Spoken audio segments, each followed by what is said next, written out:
नमस्कार मो ज्योतिर्विद दीपक चटर्जी आज आपण मानू यही मकर संक्रांति ठार मकर मास यही जनवरी 15 तारिख ठार फेब्रुआरी 12 तारिख पर्यंत तुला राशि व्यक्ति मानकर किपरि फलाफल रे संबंध में सूचित करने जाऊँगी।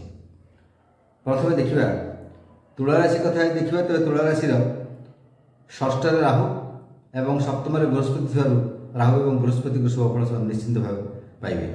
तेज प्रथम आलोचना करिया प्रथम देखा शारीरिक कथा। शारीरिक क्षेत्र में देखा तुला राशि व्यक्ति मान विशेष भाव शारीरिक असुस्थता किसी ना कि वायुजनित सामान्य रोग जंत्रणा किसी देखा दी पारे।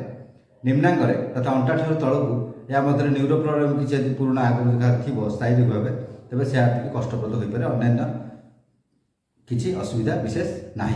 तब देखिए पारिवारिक कथा। पारिवारिक क्षेत्र में शांति प्राय बजाय रही दाम्पत्य सुख वृद्धि एवं कौन दूरयात्रा कर संभावना रही। अधिक व्यय हेल्ले आय तदनुरूप भाव देखा जाए।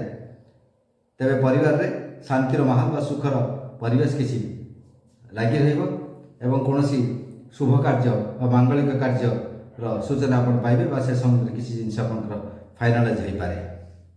तब देखिए आर्थिक संबंध में आर्थिक प्रायतः भल रही प्रायतः जावास पैसा जो अच्छी चलती पैसा प्रायतः आप हाथ में आय व्यय समान रही प्राय समय अर्थ जावास कर फिक्स डिपोजिट जो कहते रेकरिंग डिपोजिट से सुचारू भाव चलो और फिक्स डिपोजिट वृद्धि हो पाए।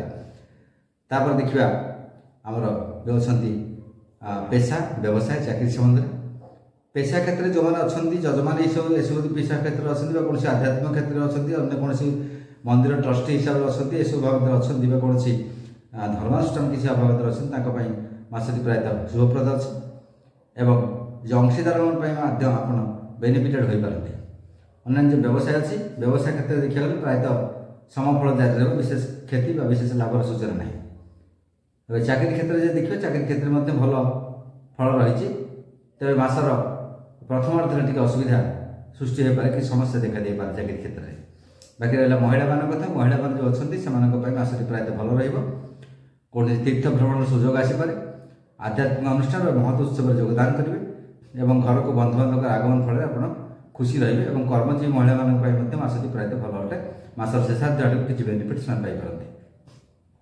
देखिए छात्र छात्री मान कथा छात्र छात्री मान देखा जो मैंने पूर्वर यू लाइन जो अच्छा आर्ट्स लाइन अच्छा शिक्षकता दिगरे अच्छा सेमती ट्यूटर सेमती किसी अनुष्ठान कर शिक्षानुष्ठान किसी कर क्षेत्र में बहुत उन्नति होगा देखा जाए। एवं पूर्वर जदि आप कौन से इन्स्टिट्यूशन करने को भावी था तेज ए मास ताहा फलप्रद हो पारे। एवं एथा देखा छात्र छात्री मान कथा छात्र छात्री मान प्रायतः उन्नति करेंगे एवं विशेषकर जो मैंने आर्ट्स लाइन अच्छा आप शिक्षागत लाइन अच्छा ट्यूटर इत्यादि नौ जो टीचरशिप ट्रेनिंग जो नौ मासटी प्राय भल अन्य जो अच्छा टेक्निकल क्षेत्र में मासटी टी कष्टप्रद हो पाए। आगक जदि आप ठीक भाव परिश्रम जारी रखते तेज आगक निश्चित भाव फल भल देखा जाए। नमस्कार।